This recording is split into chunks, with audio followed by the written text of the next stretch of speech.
At this point, I've been on hiatus for around 4 months, and I've been working on various different projects with the little time that I've had. My major project largely has to do with new economic perspectives that might come from the right, and this project has encouraged me to take a new perspective, talking to many different people about the economic and political woes that occur in the contemporary world. I find that being on the distant right, I am in a rather liberated position when it comes to analyzing questions about politics and economics in the more mundane, policy-centered discussions. Strangely enough, most people who consider themselves more moderate in their political persuasion tend to have more doctrinaire and less flexible perspectives on how we could actually confront the problems of the contemporary world in a policy-making sense. More than a few times after talking with somebody about any given particular issue, they were surprised to learn that I considered myself far right-wing. How could this be? If I am so flexible on general questions of policy and economic management, how can I be an extremist? How can I be someone who's far to the right on the political spectrum? Moreover, given that my movement is, at this stage, more or less at war with every major cultural institution, why do I even consider myself right-wing? I certainly am not trying to conserve anything. Again and again this question's come up, and listening to a few YouTube videos here and there, I've heard similar people on the distant right struggling with what it means to be right-wing. We all know that we're right-wing, we can feel that we're right-wing. When more doctrinaire progressives and leftists react to our general attitude and general values, they correctly identify us as being right-wing. But what does that actually even mean? Going forward, I notice that other contemporaries on the distant right are very flexible, very open to new ideas about how to get things done. Yet it is very important to all of us that we are right-wing. As the movement grows, as it gains traction, it becomes an increasingly legitimate question to ask, what does it mean to be right-wing? What is the foundation of it all? How does a person know if they are right-wing themselves? The question has been bothering me enough at this stage for me to dedicate a small amount of time to think it over, and subsequently to make a video sharing what I have found, what I think might be a good starting point for what it means to be right-wing in the most basic sense. But before I go on, some caveats. Yes, this video is about definitions and, worst yet, about self-definitions. Like all conversations about definitions, it's hard to get away from the arbitrary nature of the affair. This is just categorization. Still, I think this type of work is very necessary. What I lay out here I don't imagine to be definitive in any way, but simply a starting point. Humans are, by their nature, dialectic creatures, and when one opposes the left, it is natural to wonder what the right stands for. So with that in mind, I'll do what I can to shed some light on the matter. However, as always, one must start with clarifications. Many people who are avid distant right YouTube channel watchers will probably point out that there are many perfectly good definitions about what is right-wing. Definitions that are short, easy to conceptualize, and that have an enormous amount of explanatory power. Two definitions of right-wing that will immediately spring to mind to anyone who watches this channel will probably be the definition of right-wing used implicitly by Mencius Mollbug, and the definition used by Academic Agent, another right-wing YouTuber. The Mollbugian concept of the right wing, of course, being that it is a pronomian, pro-order force in politics and in culture. It is the force that pushes back against civilizational and cultural entropy. A similar and perhaps related definition to that given by Academic Agent, which is naturally that the right wing is everything that is anti-left, anti-progressive. The right is simply everything considered anathema by the people who think that they are pushing our culture in the forward direction. While these definitions are succinct and have a large amount of explanatory power, they aren't really fit for the purposes I'm intending here. It is one thing to realize that the right wing historically represents a pronomian force, but that doesn't really tell you about what an individual right-winger actually believes. Very few people would consider contemporary far-right wingers as being pro any recognizable institutional order, and in that light, on an individual scale, what does it even mean to be pronomian? I remember this concept falling into particular relief over the holidays, talking to relatives who are varying degrees of progressive. At holidays, everyone always says, don't talk about politics, but of course it always comes creeping into the conversation, usually on the side. And in every one of these pseudo-engagements on the topic of politics, a certain dynamic always played out between me and my progressive relatives. I was always against the established order, and they were always conservative defenders of it. Maybe this makes me a pronomian in a civilizational sense, but on a personal level, being pronomian, antinomian, pro-order, or anti-order is a very relative concept. It doesn't give you very much insight into someone's personal beliefs about anything. Similarly, we can't go forward using a strictly negative definition about what right-wing means. Sure enough, the left is ascendant and has been culturally ascendant for the last 100 years. This naturally defines political and cultural realities by who opposes or supports this ascendant force. As right-wingers, we oppose ascendant progressivism, but once more, this doesn't tell you anything about what right-wingers actually believe. There is an absence of explanation of values, and this absence has been very easy to exploit, both by progressives who wish to portray right-wingers as simple reactionaries, people operating without ideology or belief systems purely cynically or purely out of fear, and also by neoconservatives who are happy to substitute in for right-wing ideology any number of cheap 20th century platitudes about the free market and liberty. Categorizations of large groups of ideas is always a little bit difficult, but here I think the silence is very, very disadvantageous to people on the distant right, who usually have to stand for other, more powerful and loud people explaining to the world what we actually believe. But is it possible to give a definition of right-wing in this way?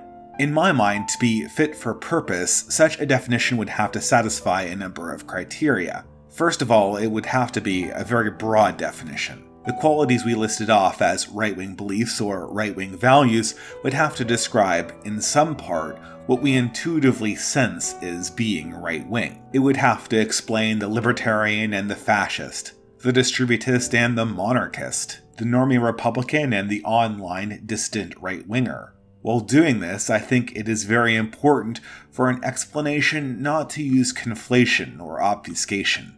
No X is the real Y-isms. No getting to the end of the analysis only to find that the only true right-wingers are Catholic distributists. No analysis that self-servingly divides history up and conveniently determines that all of history's great criminals, Adolf Hitler and Torquemada, were secretly left-wing radicals. The principles we develop need to be able to explain our intuitions and to properly guide them. Finally, I think any definition of right-wing values and beliefs needs to be succinct and not redundant. It needs to be fundamental, which means, of course, that no given value or belief should wholly depend on another one. They should be independent. The core, so to speak. Again, this is a tall order. We all have an intuitive understanding of what right-wing is. We know it when we can see it, but it's really hard to get to the fundamental understanding of it from just that. Of course, having rather limited time to ruminate on the matter, I decided to employ a standard technique used by engineers when they want to refactor or approach a large complex system from a more fundamental perspective, to isolate its essentials. And that method is what I like to call the sweater method.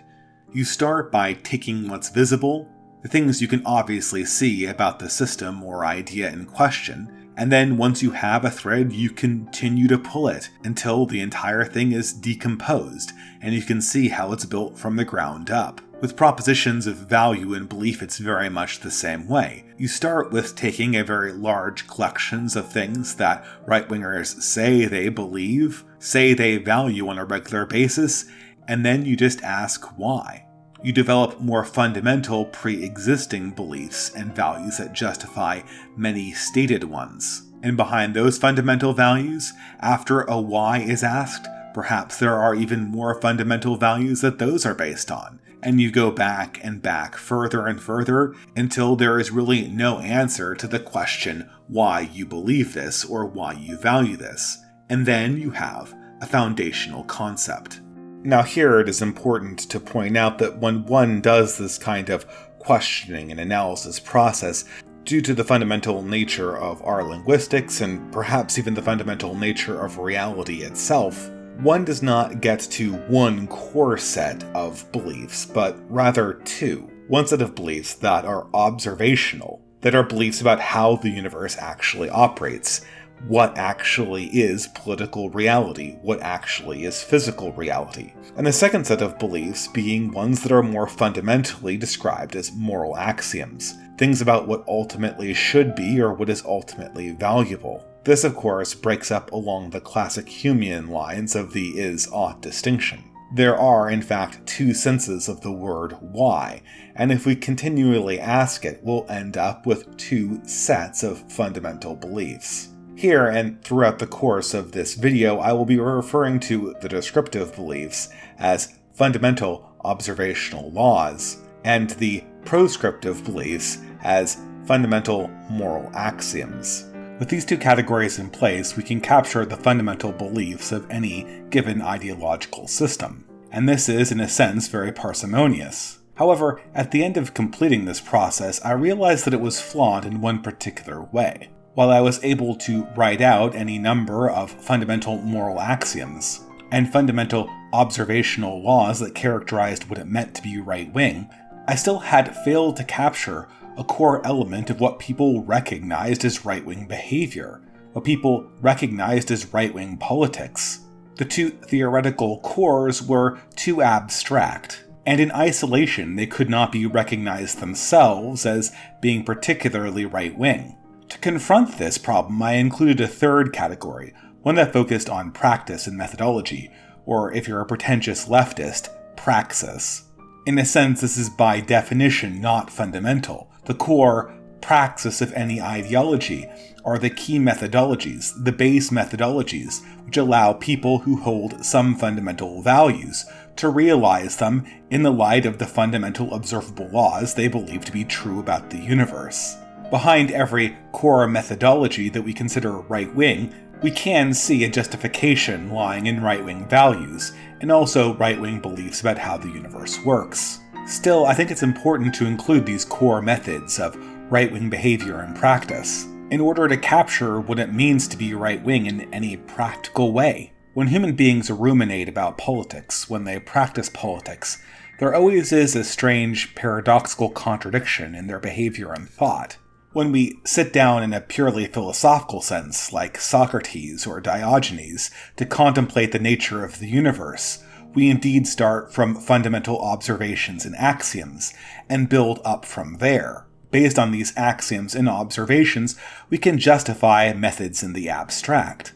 But this is not how things work practically. Most of the time, when humans practice politics, when they live politics, the methods come first, and then slowly we rationalize our explanations. Of course, we do have fundamental values that we can reach when we slow down and think about things, but oftentimes this does not work into the real-world practice of politics and ideology. For this reason, when people aren't actively being critical about their own ideas, there is kind of an entropic drift. People tend to use rationalization, and then very slowly over time change what they think are the fundamental observations and fundamental values that they attach to the universe. This is by no means intellectually rigorous. It is in a certain abstract sense fallacious, but nonetheless it is real. And for this reason, when we think of someone who is right-wing, when we think of someone who does right-wing things, usually what we're talking about is the methodological approaches, the ways of practicing right-wing politics, which usually are a result of some core difference in value and belief about how the universe is, but oftentimes can be the result of habit or mere circumstance. At any rate, based on what we know about how right-wingers behave politically and what they try to do politically, we can isolate methodology as being fundamentally right-wing in itself, even though it depends on the more abstract concepts beneath it. And this gives us, for this thought experiment, a nice pyramid. are practical political methods resting on fundamental moral axioms and fundamental observational laws. And in each sense here, we can ask, what does it mean to be right-wing?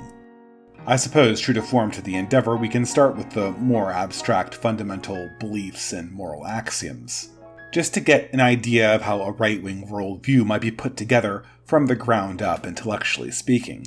How would we start by describing right-wing moral axioms, the core values that set right-wingers aside from progressives and moderates?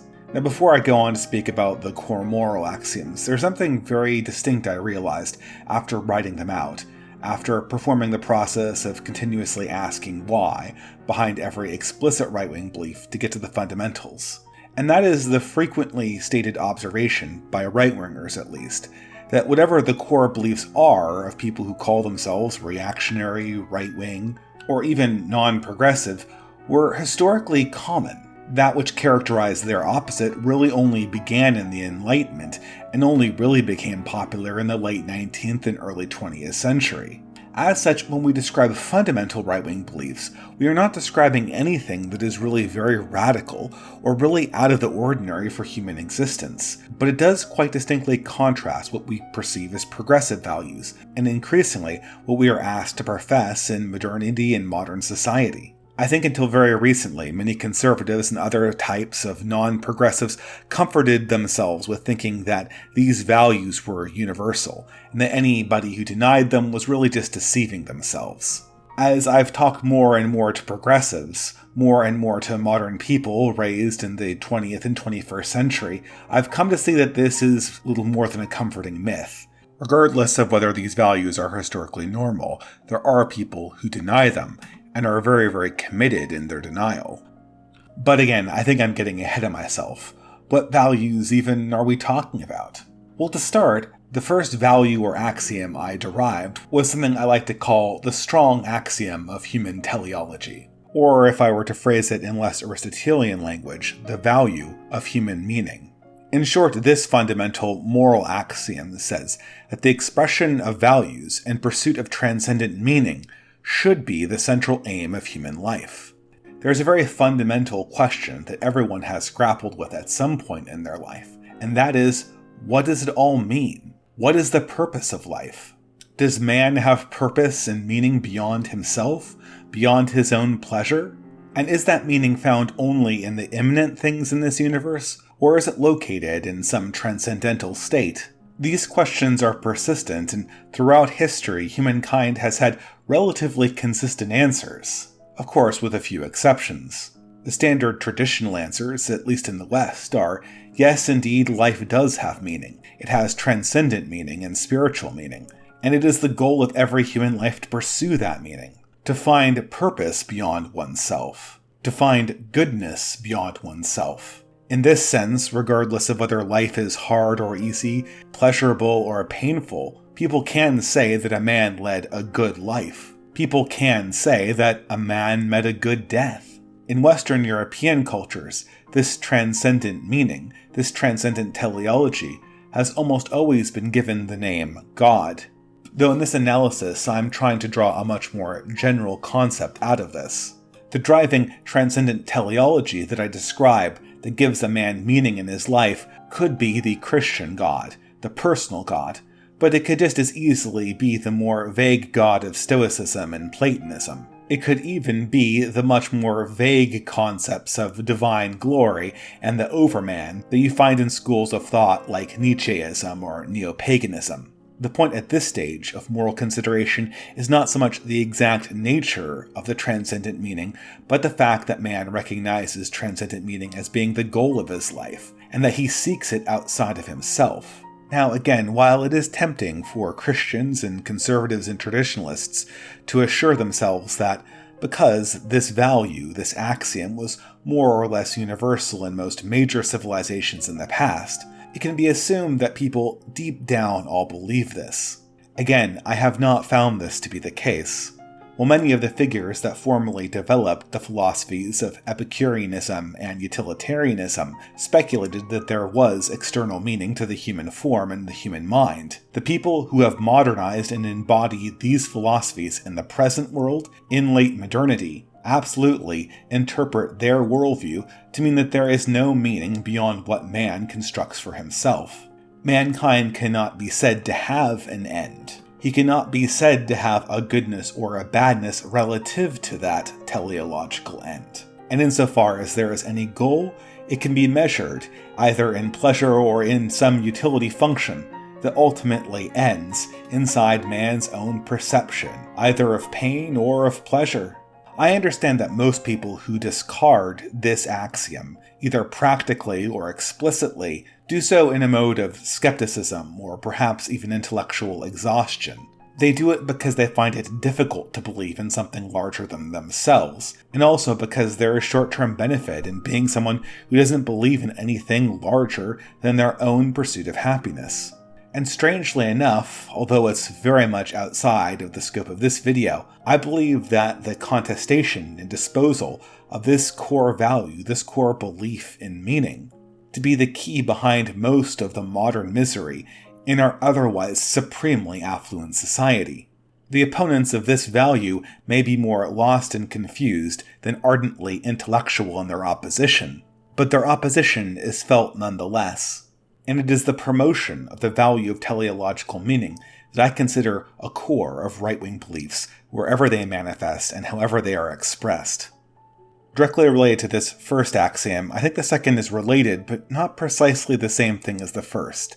And this is what I call the axiom of virtue. Simply stated, this axiom says that humans should express their dedication to the transcendent through disciplined and virtuous action. This is perhaps somewhat similar to what many might call virtue ethics, but it's much more basic and much more fundamental. Simply the belief that our actions are what defines us, morally speaking.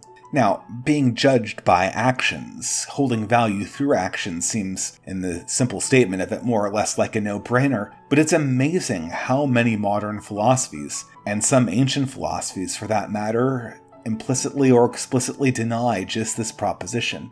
The axiom of virtue stands in opposition to the coarse paganistic notion, seemingly endorsed by figures like Friedrich Nietzsche, that might makes right, that strength or some kind of transcendent caste we are born into or simply possess put us in greater connection to the divine, regardless of what actions we choose, regardless of what hardships we choose to overcome.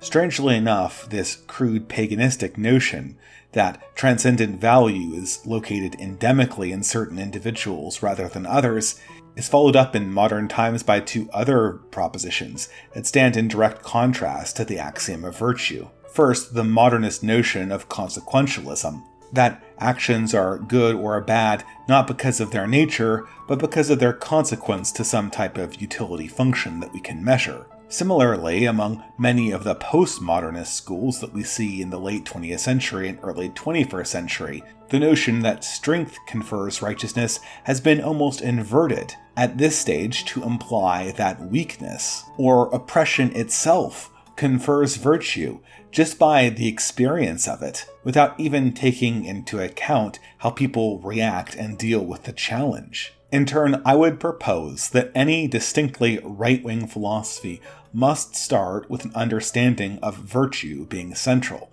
and this centrally being linked to action. As the Christian tradition shows us, and many non-Christian traditions also attest, power or lack of power cannot confer goodness.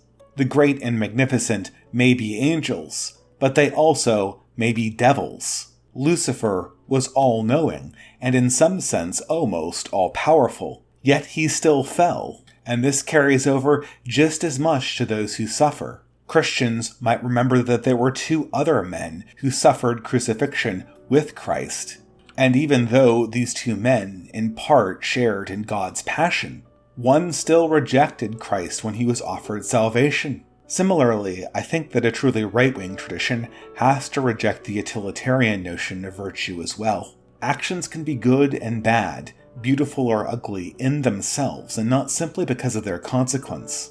I'm reminded here by an old German adage, certainly extracted from the Christian tradition, that even if the world were to end tomorrow, I would still plant my apple tree today. Being good is a means to obtain human beings' transcendent and teleological end, and beyond that it seems crude to demand that it necessarily must be the means to something else that is earthly. We are defined by our actions, and as such they always must remain central. And so with these first two axioms, I think we have come some way to explaining the key moral beliefs of the right wing. But yet one key piece that I think is very important is left out. A part of the moral landscape that I think far too often is neglected, especially in contemporary Christian circles. Coincidentally, I also think that this is one of the core values that really defines the right as being separate from modernity as we currently experience it. And this axiom is what I like to call the weak or collective axiom of human teleology, which I define simply by the statement that common moral beliefs should define human societies and link generation, and that the enhancement of the collective moral good and the survival of the people that pursue that good should be the primary purpose of society. In short, this principle contains a lot.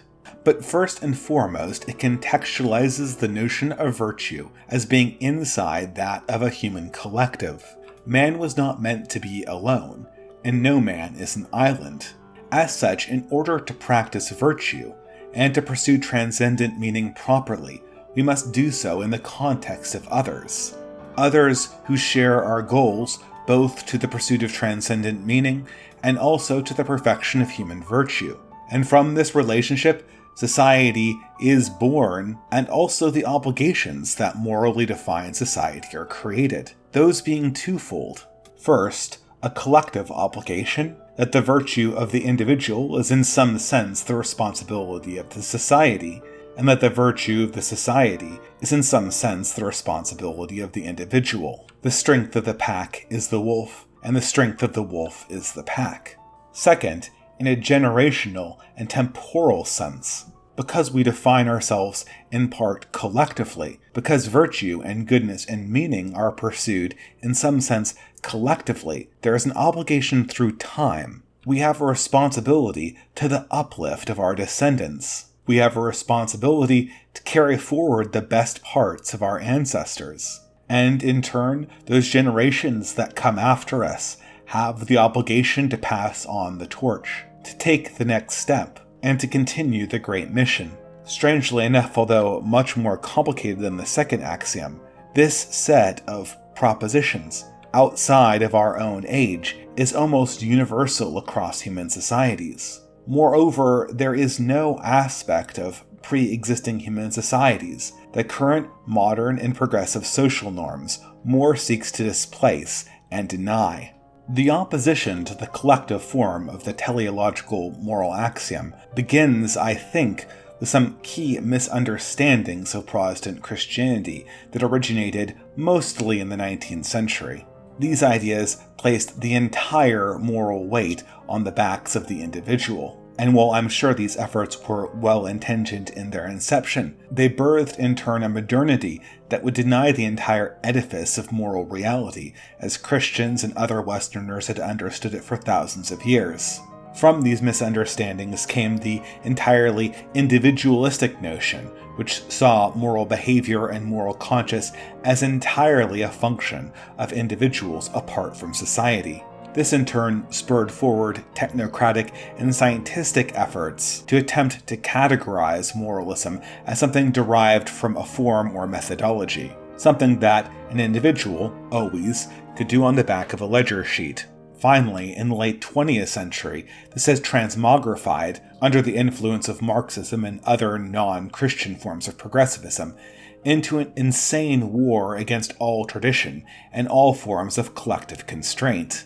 We now encounter an academy that's entirely enthralled to the notion of deconstruction, and especially deconstruction of any collectively held values or obligations. Among the moral philosophies of most students that come out of these schools is a belief almost in contrast to this axiom, that any obligation placed by a collective on an individual is by its definition immoral, and that all moral action comes from the individual tearing down that which might link one to a collective, either in time or in kinship.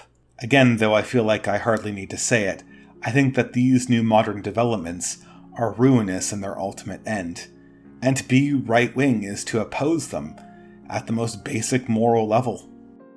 All in all, I think this completes what I consider to be the core moral foundations of what it means to be right-wing. If I were to summarize briefly, I would say that right-wingers believe humans exist to pursue transcendent meaning through discipline and virtue.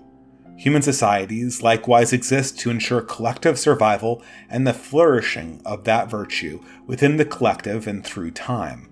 And at this point, I can hear some objections.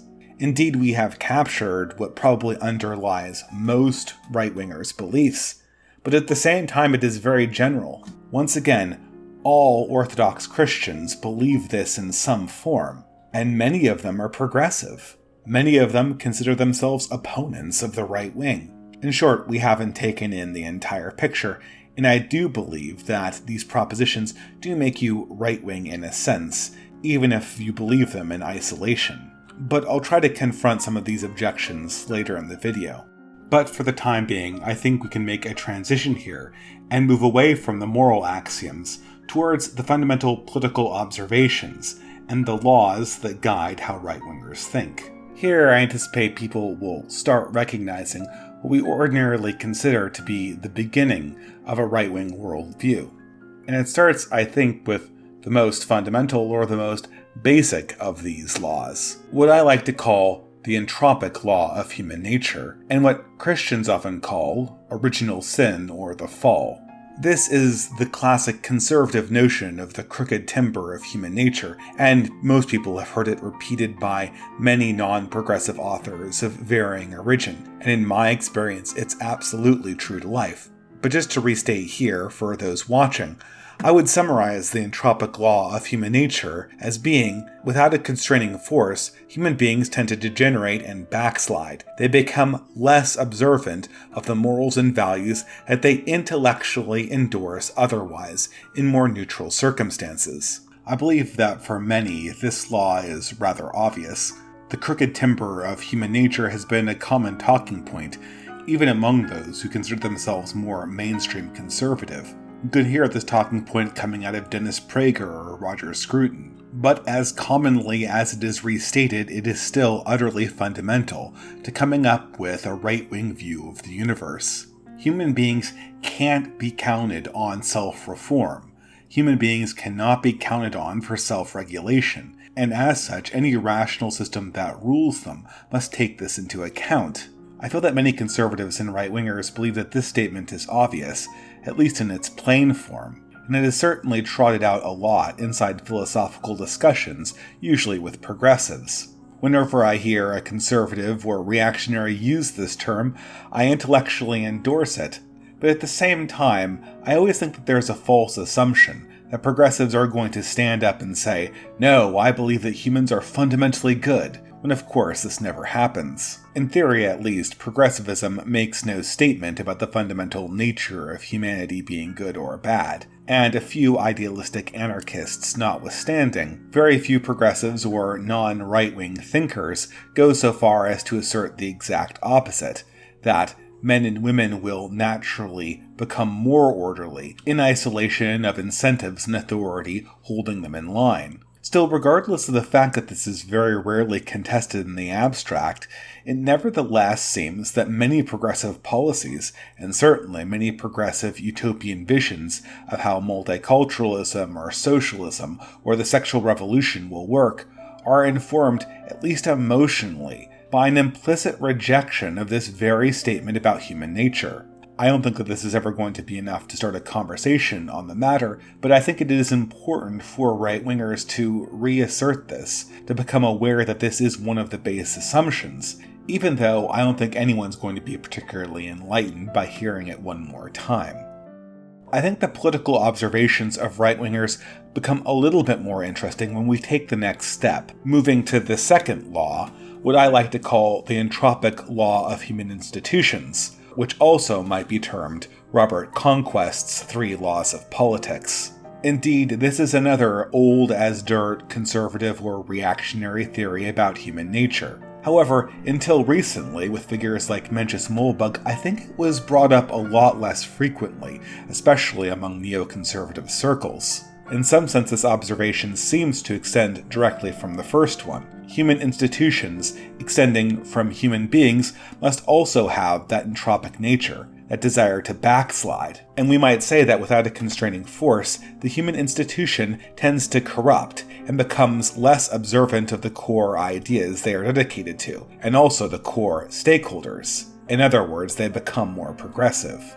And at this point, I find that the intellectual and dialectic ground shifts slightly. Progressives usually have very little to say about this observation, since they have a very intellectually flattering explanation for the process. However, it seems in turn that mainstream conservatives and Buckleyites take the place of the progressives when it comes to reacting to the second law. Namely, they intellectually concede the point, but they never emotionally internalize the actual lesson that it teaches. They never bring the lesson into their own politics and how they react to the institutions that are around them. While mainstream conservatives and Buckleyite conservatives will say that they understand that there is a gradual institutional decline in society, they still are strangely wed to this notion of the status quo, which under the purview of this law seems to make very little sense. Mainstream conservatives think they can put their faith in things like the Constitution, the university system, the press, because at one time they were unified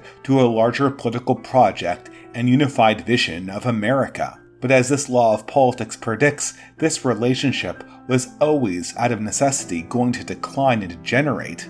The institutions would take on minds of their own that were totally not in line with the interests of their original stakeholders. And for 60 years, it's been quite obvious that the core institutions that conservatives defend, the public life in the form of higher learning, media engagement, and even participation in ordinary political forms, is totally dominated by a progressive force that has nothing to do with the original mission of these institutions.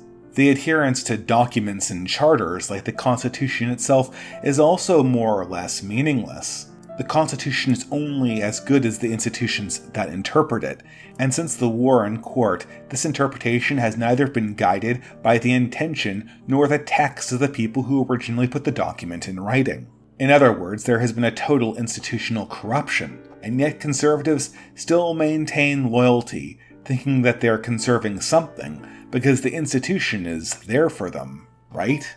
Of all of the conservative thinkers and right-wing thinkers that existed inside the 20th century, really only a few understood the Herculean, perhaps even Sisyphean nature of truly being a right-wing person. It is not simply maintaining the status quo. It is vigorously taking up a mission to rebuild something new each generation, to seed it with Promethean and loyal individuals who will see it off to a good future. To borrow a quote from my favorite author of the bunch, G.K. Chesterton, one might think that when we paint a post white, it will stay white, but this is not the case. To leave it alone is to leave it to a torrent of change, to leave it to a torrent of interference that comes from nature. In order to paint a post white, we must constantly be remaking it, repainting it, and reforming it. Right-wing ideas are implicitly heroic, and most people who embrace them generally believe that this is true. But pointing this out brings me directly to the third, and probably most obscure law of the bunch, what I like to call the law of the conservation of sovereignty, or, as the sociologist Robert Michaels would put it, the iron law of oligarchy. In short, this law states that, regardless of whatever egalitarian principles we profess, human collectives are always inevitably ruled by a small minority of individuals who set the important elements of the social and political agenda. This is a fundamental behavior of human societies that I think most people on the right, whether conservative or reactionary, would readily acknowledge. And yet, I don't feel like they talk about it enough. I don't feel like this observation is centered in our dialogues with progressives, because it really is a radical difference in perception. To start with the obvious, I think that the iron law of oligarchy is manifest if anyone seriously looks in a sober way at the history of human civilization and even on the organization of intentional utopian communities who set out with egalitarianism as a goal. Without exception, each of these societies is ruled by a small number of individuals. These individuals might represent the needs of the many. We could argue over whether they are truly acting within the interests of their subjects, but rulers they undoubtedly are, and subjects they undoubtedly have. Of course, we could argue about why we think this is true. Human nature is always brought up as a possible culprit, but I tend to be more amenable to informational explanations. When societies get large, human beings can't possibly help but organize them to be ruled by a small oligarchy. Only these small groups can possibly communicate fast enough for large-scale decision-making. This, of course, isn't to say that power could not be distributed downwards, that we cannot necessarily focus the organization of human societies into smaller groups and smaller organizations. But these organizations themselves will still be beholden to the iron law. There still will be leaders, there still will be rulers. Just ones, we may hope, but we can't escape from the general pattern of these things. I think that many people who come from right-wing schools of thought find it hard to believe that anyone might deny such a simple, observable proposition about humanity generally, but it is apparent to anyone who talks to progressives and observes their own political preferences that at some level they believe deeply that institutions can become truly egalitarian, perhaps even totally egalitarian. They believe that democracy is, in some sense, an absolute state that can be achieved. This, again and again, leads the left to prefer some forms of government that are strictly ridiculous. They're liable to put their faith in leaders who claim to be ruling in the name of the people, even though their relationship to them is quite tenuous. In pre-revolutionary Russia, the Tsar might rule the state, and the capitalist might own the boot factory in St. Petersburg. But post-revolution, the people own both. Of course, this ownership by the people is entirely fictional. Post the revolution, Lenin runs both, and Lenin makes the decision for both. Because Lenin is the necessary apparatus through which the people exert their will. And given the limitations on information and expertise, it really has to be this way, or some very similar way. You aren't going to have millions of Russians vote on what the production line of a boot company is on any given day. And any authority system that keeps track of this fact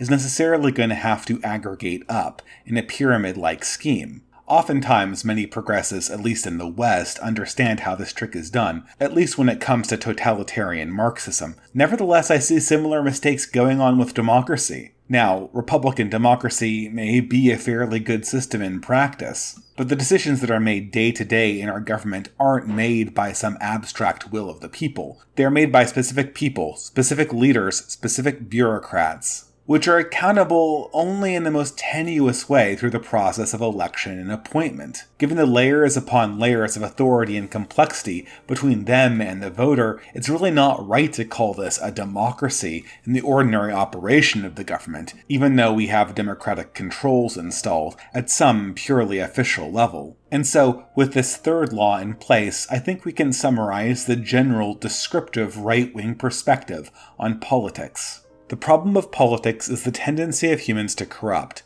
The problem of metapolitics is the tendency of institutions to corrupt. Under these constraints, civilization is advanced only by the concerted effort of human leadership, which, by necessity, is always a small minority. Immediately, I think at this stage, we can see that the right-wing nature intuitively is forming up in these statements. These have a much more right-wing sound to them than the more general traditionalist values that made up the moral axioms. Still, I don't think this is complete. We intuitively associate right-wing with a certain method of political practice. In isolation, these observations about human nature and human politics come off as cynical, but not necessarily right-wing as it exists in most people's imaginations. And for this reason, I think we need to include the third category. Once more, this is the methodology. The way of using our observations about physical reality, the reality of human nature, to attain the values we listed before. Once more, unlike the first two categories, this is necessarily not fundamental. Each one of these practical political methods obviously derives from a certain understanding about how the universe works, and is directed to achieve a certain valued end, of which we've already discussed. Nevertheless, it's worth it to ask, what are the common methodological approaches of the right wing? And I think we could easily summarize these in a few more points. First, perhaps a rather simple extension of the core right-wing values. Any right-wing political arrangement should prioritize human uplift over human comfort. In short, since virtue and transcendence is the purpose both of societal and individual existence, society must make survival and moral uplift its priority, not the pleasure of individuals. Once more, I think it is very easy to see how this extends directly from the teleological axioms we found in the first part of this series. However, incorporating our knowledge of the flawed human person and the flawed human society, the political wisdom must always be to refocus on what makes us better, what makes us more virtuous, what makes us less corrupt. If society slacks from this focus, if it allows simple pleasure to be a political aim in and of itself, soon these priorities will consume all others,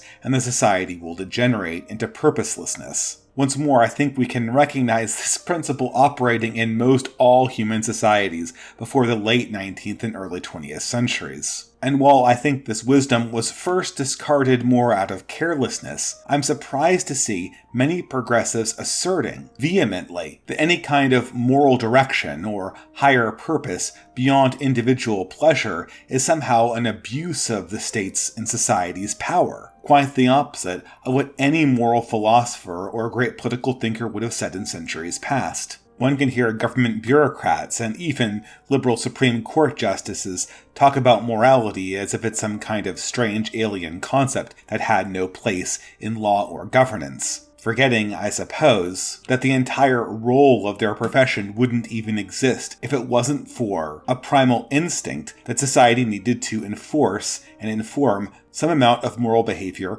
on individuals whose pleasure might be impacted. More strange yet is when I hear political thinkers, bloggers, and journalists talk about how they have no loyalty to a larger body politic beyond themselves, to a larger future beyond themselves. In my time talking to progressives on YouTube, I've encountered many who have said that they have no desire to preserve or promote the good of posterity, least of all their own. Others who have stated that the mere purpose of politics is simply the accumulation of pleasure. And even the task of bringing the next generation into existence is too onerous to place on society's shoulders, either at an individual level or a collective one. Now, being a YouTuber and someone who does most of their political talking online, this could be sample bias. I could be talking to people from a very strange segment of the left, but it is an influential one, and I see this influence growing every day as I watch the emergence of woke politics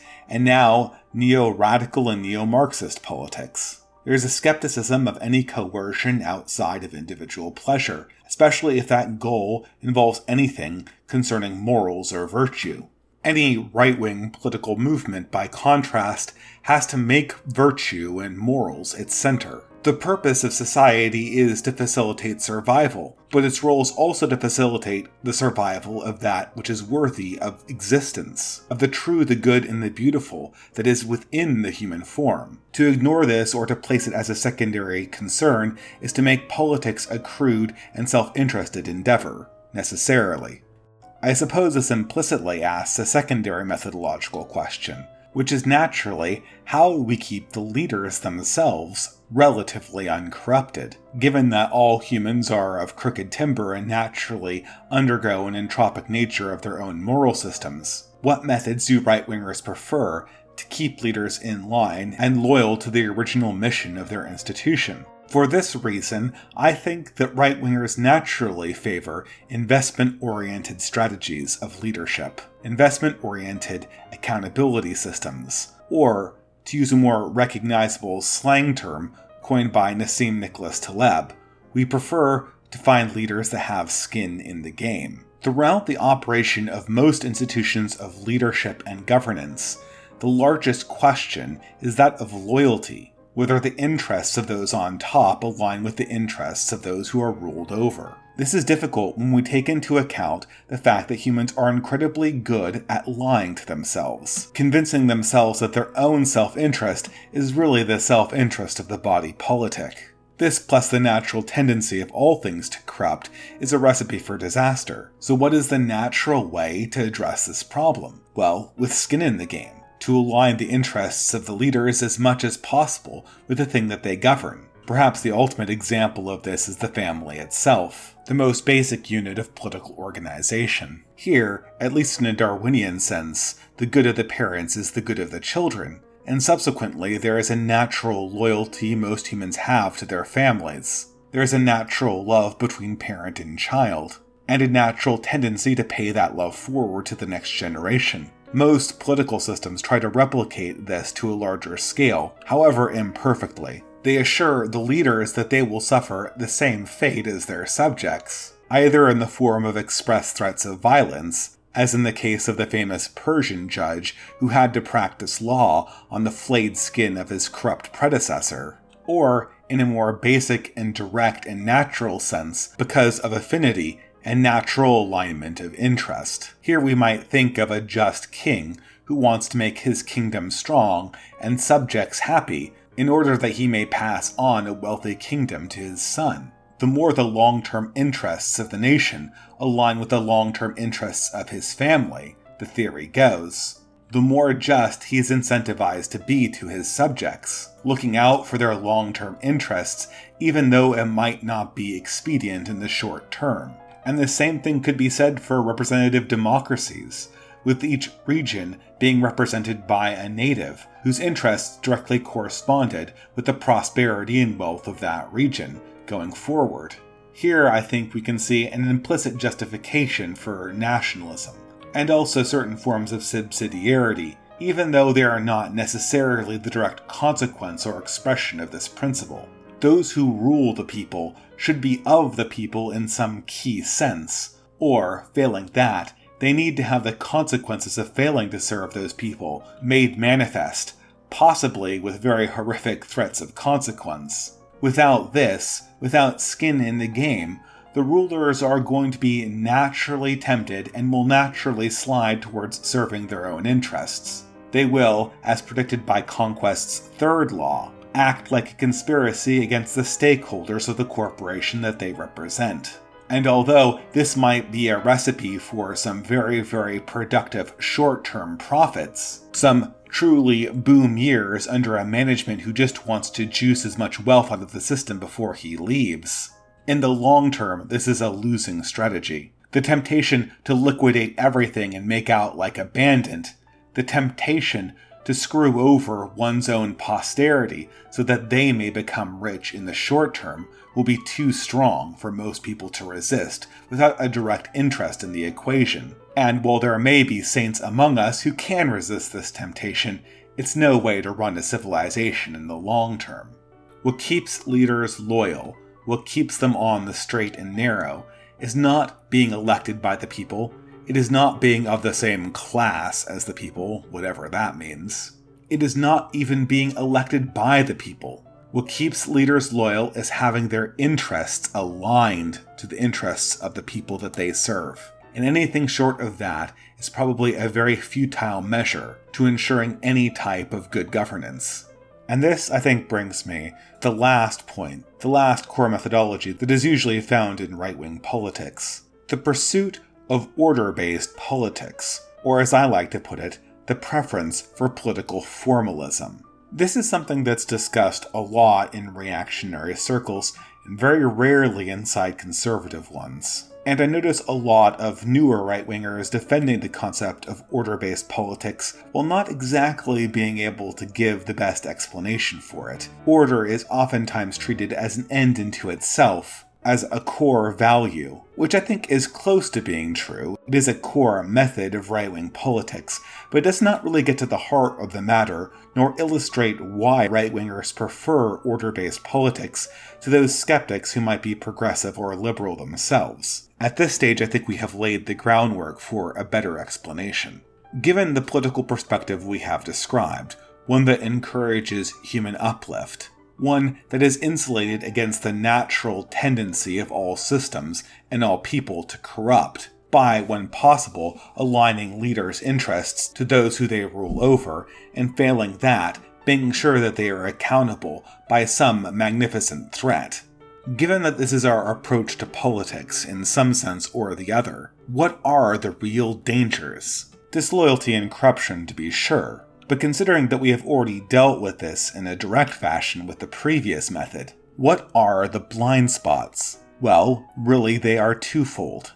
The first and most direct threat to this kind of system is what I like to call dark power. Power that is not wielded by officials and people who are recognized as being rich and influential, but is rather wielded through the shadows, by actors who cannot be identified and whose interests cannot be taken into account by society at a larger scale. Those who wield dark power never have to be held accountable for it because no one knows that they really have the influence that they wield. Furthermore, it might be very, very difficult to see that they are profiting off of the situation, even though they have set things up to proceed in a way that benefits them over the body politic. This creates an enormous conflict of interest that is very dangerous, and all the more treacherous because it is so hard to detect. And because there is no knowledge of this power relationship, it is also very hard to address with the notion of skin in the game and accountability-based politics. But beyond just dark power, there is another less immediate and more nefarious source of corruption, and that is simply societal entropic drift, the natural tendency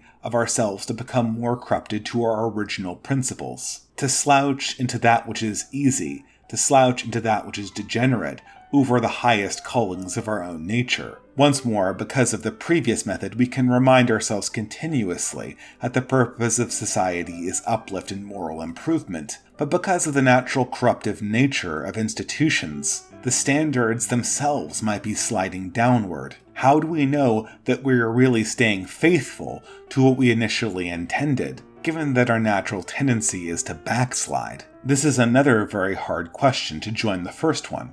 But strangely enough, both of these problems have something of a solution in the notion of order-based politics and formalism.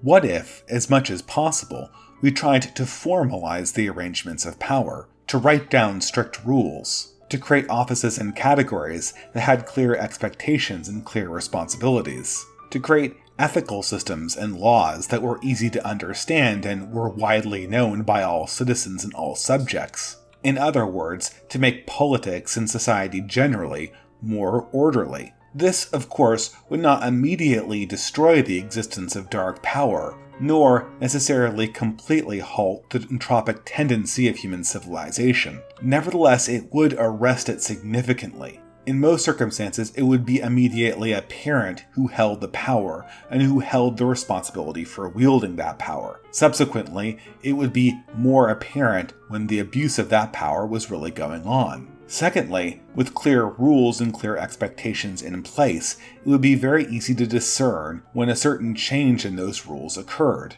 When abstract principles in the ether are corrupted, it can oftentimes be difficult to tell where the corruption begins and where it ends. But with a formalized notion, with a formalized understanding of these things, we can see where we're making a departure, and from that, potentially ask ourselves if this is a reform or perhaps just a corruption. Change has to be conscious and not just subconscious. This is a general practice that works everywhere from corporations to people who are trying to keep up a good diet and exercise routine. As human organizations get more complicated, order is necessary, and a decrease in that order is less likely to result in freedom than it is to result in some form of tyranny, some form of societal disaster, usually concocted, consciously or subconsciously, by people who have a disloyalty or conflict of interest. And this, as far as I can figure, completes the methodological approaches typically pursued by people on the right wing. In summary, we might say that right-wingers, to pursue the core transcendent values, believe that collectives should implement systems that encourage virtue. To guard against degeneration, formalized order-based politics should be employed, and leaders should be fully invested in the improvement of their subjects along those lines. And with this final step, with this final methodology, I do think we have a picture that truly captures the extent of what it means to be right-wing in a very general sense, in a sense that captures most of our intuitive understandings of what is right-wing and what isn't. Obviously, I can see some objections to this general framework. First, as I mentioned previously, are some superficial counterintuitive results. By this measure, progressive Christians, even though they are totally misaligned methodologically from what it means to be right-wing, are in some sense, at a deeper level and more moral level, right-wing in a way that secular reactionaries, Nick Land or perhaps even Friedrich Nietzsche, are not. I will admit here that this is a counterintuitive result, but something that I think reveals something deep about both parties. While it's obvious that our intuitive association of what is right-wing and what is not stems mostly from its empirical political observations and its methodology, not its implicit moral axioms, I do think that in a deeper level there is somewhat of an inconsistency in the mind of progressive Christians, and in the mind of truly secular and valueless reactionaries. I have read quite a bit of Nietzsche in my time, and although I'm much less well read on people like Nick Land, the same question always seems to come up, and that question is why?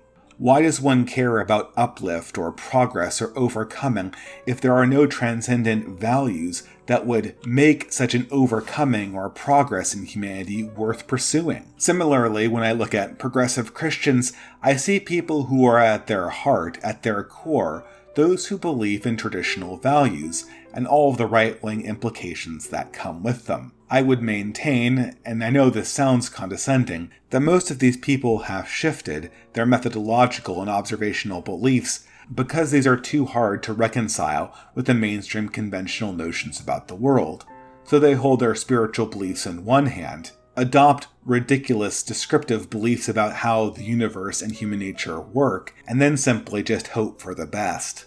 Another objection I think I'm likely to get for this video are certain principles that are left out of consideration in this list of 9 points. Here I can take on 2 in particular. I'm sure most Catholic and distributist people watching this video will think that subsidiarity should have been a core value, or at least a core political method. While I agree that subsidiarity is very important, especially to myself, I see subsidiarity almost entirely growing out of the methodological notion of skin in the game and accountability-based politics, paired with a Christian value of virtue that applies directly to the family. Subsidiarity, or localization of power, allows a society that's pursuing Christian virtue to simultaneously increase the strength and durability of the family, while maintaining accountability and skin in the game for the maximum number of leaders. In short, this is a method that derives from the more primal methods and more primal values of things that are already on this list.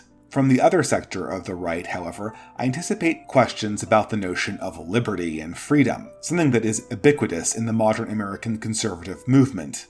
Not to be too blunt, but here I would flatly deny that freedom and liberty, qua freedom and liberty, are even right-wing concepts to begin with. Sure enough, I don't think that right-wingers necessarily have to reject freedom and liberty, but in isolation they are almost meaningless, and progressives pursue these concepts in entirely different ways, arguably pursuing the same value of liberty and freedom in a more radical sense. Take, for instance, what are often considered the far left and far right of the political spectrum, the anarcho-capitalist on the right versus the anarcho-communist on the left. Both are anti-government anarchists who want liberty above all, and you might think that because of this, they must be very aligned, value-wise and methodology-wise, with some small distinctions about the implementation. But in reality, nothing could be further from the truth. Talking to most anarcho-capitalists, their attraction to the system of anarcho-capitalism is that it is an elegant way of ordering human behavior. It allows simple rules, actually just one simple rule, the non-aggression principle,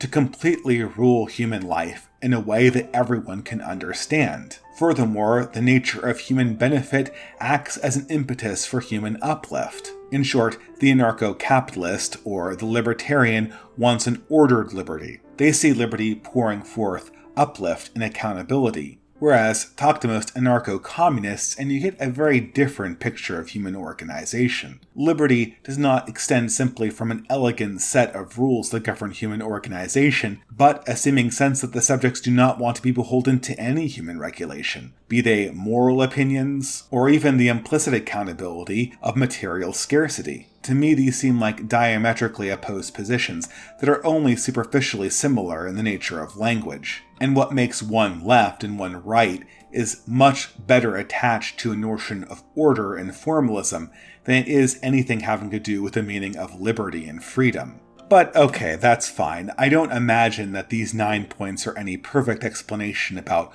what it means to be a right wing.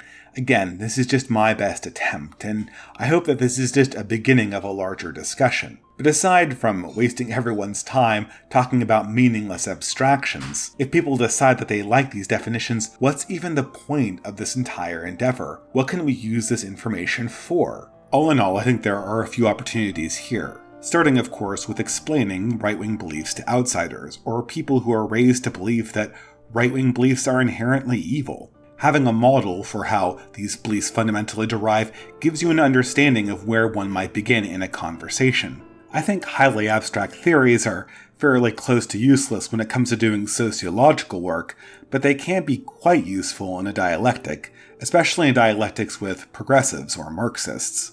People who don't engage with progressives regularly might not exactly be aware about the stories that progressives and Marxists are fond of telling about reactionaries, right-wingers, and even conservatives. In a general sense, I think most people are aware that the general narrative is that right-wingers are grifters, or are generally dishonest, or are perhaps even cruel in their intentions. But I think that these front-page criticisms have a few key dimensions that need to be addressed, especially by people who consider themselves more thoughtful on the right wing. First off, there's a general notion on the left that right-wingers really don't think about issues like core beliefs and core principles. They don't think about theory and praxis. Although the term reactionary in most right-wing circles means a certain kind of right-winger, someone who critiques the Enlightenment, within left-wing circles it is almost always used to refer to an emotional state. Someone hears something that is emotionally dissonant and reacts to it before they even have a thought about what they believe or why they oppose it. Needless to say, having abstract grounding at our fingertips would be useful in these conversations. Due to the nature of the present-day academy, there is a lot of dishonest elitism on the left, and I think it's time to shut it down. However, at a deeper level, I think we might be able to confront many of the objections to the right if we take a step back and really examine how people emotionally take on right-wing ideas, especially on the progressive left. It is obvious from scientific social studies and true to experience that progressives have a stronger distrust and dislike for conservatives and right-wingers than the other way around. There's a genuine belief on the left that right-wingers are evil, that we are just generally cruel people. And, aside from moral theory and evo-psych explanations, I think this has a very particular explanation, at least when it comes to dialectics. Progressives dislike right-wingers, reactionaries, and conservatives because of their political methods. Because the right-wing methodology of politics, because right-wing beliefs about politics directly conflict with their notion of the everyone wins, everyone can be equal perspective promoted by progressivism. Oftentimes, honestly or dishonestly, progressives present an observational or practical conclusion right-wingers come to, as if it is something that right-wingers will as a core value. As if the hardness and hardship of nature was something that was cooked up and imposed upon reality by the right-wing mind itself. This, of course, is not the case. And when introducing oneself as a right-winger, I think it is always important to return to fundamentals. I am a right-winger fundamentally because I believe in human and societal teleology, because I believe in the flawedness of human beings. The methods that I take are directly a result of these core observations and core moral axioms. If you're talking to an honest and thoughtful progressive, oftentimes a reframing to core values can be sufficient to give the person pause. After all, the beliefs that are ordinarily described as right-wing are simply those human beliefs common to all societies prior to the 20th century. To present them, or to even conceive of them as outright demonic, as most modern-day progressives do, is something that is intellectually distant, at least to a more or less informed person. Although it has been rare, I have been able to give pause to a few progressives by discussing things in these highly abstracted terms. I made a point and found common ground that really couldn't have been found if I had started talking about common political issues, or even overarching right-wing political theory when it comes to practice. But all in all, if I'm honest, this is rare. For the most part, using abstractions to convince anybody who's more ordinary in their approach to politics is more or less futile. That's not how the human mind actually works. Still, what I think is more useful when talking about core right-wing beliefs is simply self-knowledge. To know thyself, as the Greek adage says. And in a collective sense, to know each other. The right wing as we know today is a very broad tent. Many interests are represented. Because of the progressive ascendancy, we are characterized, practically speaking, by opposition. This broadness, I think, makes the right quite intellectually interesting, but it also introduces a number of problems organizing. As any dissident right-winger will attest, this movement often makes for quite strange bedfellows. We have to work with other people who might not share some core value or another. We might have to work with people who think the world works in a fundamentally different way than we do. Having a core understanding of what it means to be fundamentally right-wing, however, helps us parse this disagreement. If I'm working towards a broad political coalition, towards a broad political victory, the methodology and the forms of political governance are all that matters. Formalism is formalism. Skin in the game is skin in the game. Regardless of what anyone believes about human nature, if it's implemented, we have the victory. By contrast, for an intellectual community, the descriptive propositions are more important. What is the nature of man? What is the nature of human organization? I might think that Nick Land's base value system is utter garbage, but that does not stop him from being an interesting intellectual figure who's contributing to my method of understanding how political reality and historical development actually works.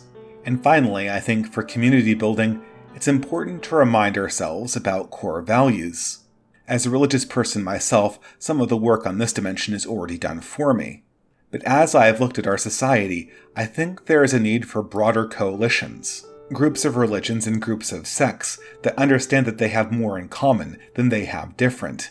This vision of an alternative to multiculturalism, a broad coalition of traditionalists, a broad coalition of moralists, moral realists, and those who take classical spirituality seriously, has been widely discussed and yearned for on the right wing. I devoutly hope that it will come about, but it begins, I think, with a discussion of what we all have in common. The fundamental bases of values, and the political rules that can keep the peace. In concepts like intersectionality, the left has taken the first step to developing their own sort of pseudo-ethics.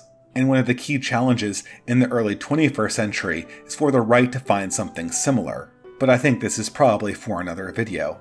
For now, I would like to encourage anyone who wants to take on this topic.